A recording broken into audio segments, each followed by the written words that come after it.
thumb on one of my things.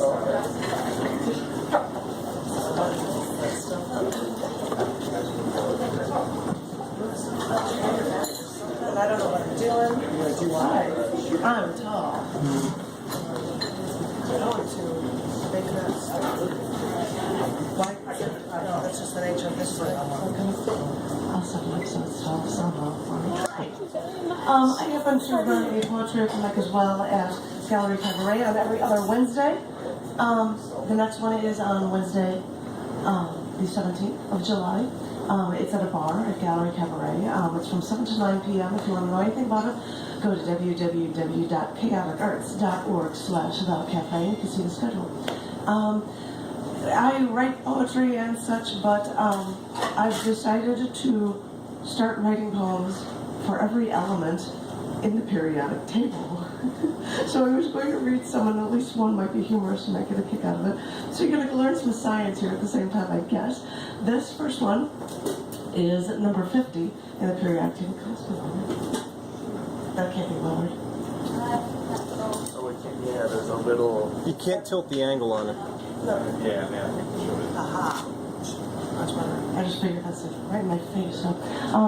So this first one I did in homage to Joe Rorty, and this is number 50 in the periodic table. This is 10.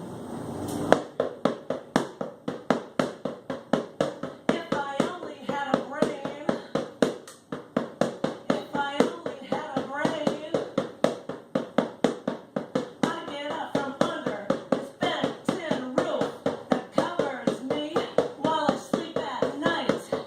Tin metal sheets keep the rain away, but the wind, oh cotton wind. If I only had a brain, if I only had a brain, I wouldn't use my old tin cup and stand and face east at Broadway and burn and ask for change. I wait for commuters to cross the street to get to the other side. You see, I wait at the other side, and the ones with the money have to walk right by. That's when I rattle my old tin cup, give 'em dough eyes and say, God bless. But if I only had a brain, I wouldn't rattle my old tin cup and ask for tin change. I'd get myself up. If I only had a brain, I'd have a ton of money. I'd eat at fancy restaurants. I'd wear the plastic bib. If I only had a brain, I wouldn't be poor, drinking tin cans of Fanta, bringing soup from a tin can, living on Tin Pan Alley. If I only had a brain, you might bend me, but I just won't break. 'Cause if I only had a brain, then I'd be great.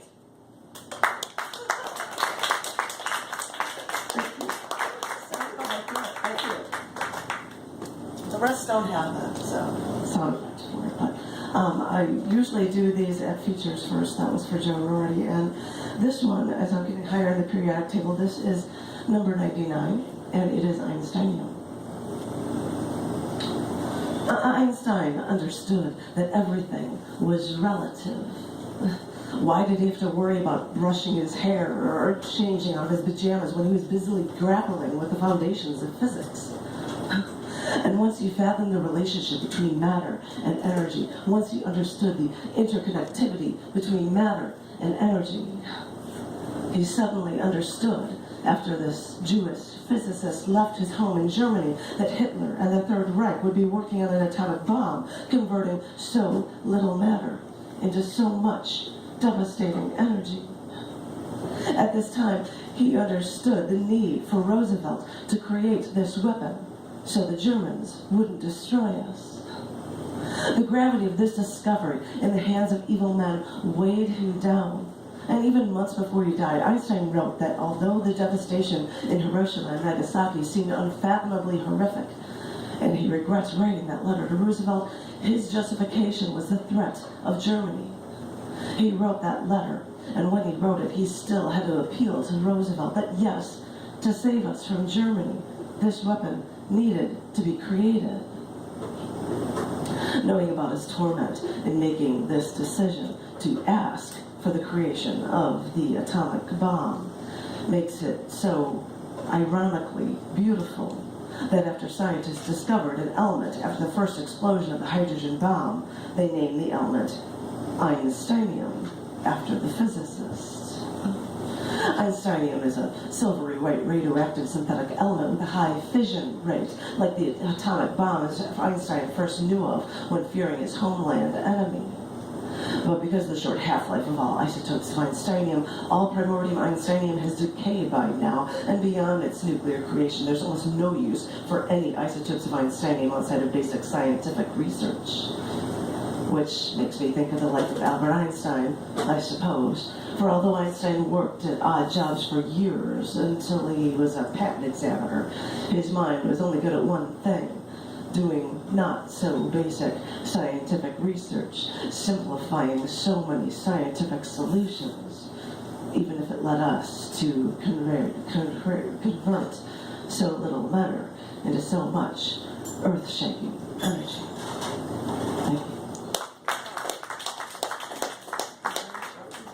I'll do one very short one. I'm sorry about my throat. You know, you'd think of his sinuses have just destroyed. I don't know what's up with that. But I'm actually going to go higher in the periactivity for a short one. And thank you very much. This is 102 in the periactivity. This is no bellying. I never saw you. You were the one thing we were all looking for. Peace. And we didn't know what it would look like when we found it. If we found it.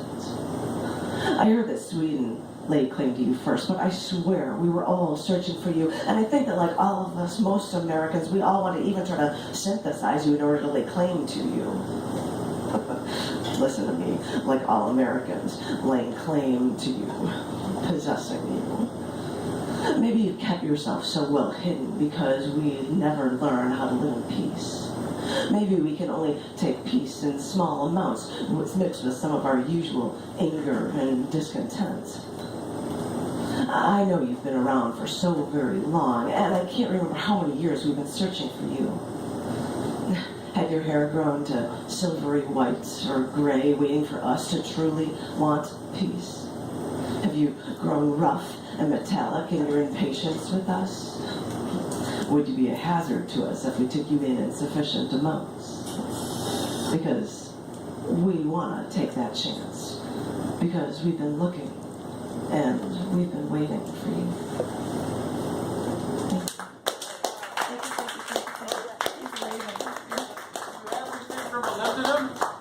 I do. I'd love to hear molybdenum. I don't have it on me though. But if you wanted to go to anything, I'll look it up. web address, scars, poems, periactive, poetry, I've done both of them. Yes, I do. And the goal is getting well done. Thank you. I did done. Awesome. Thank you, Jim.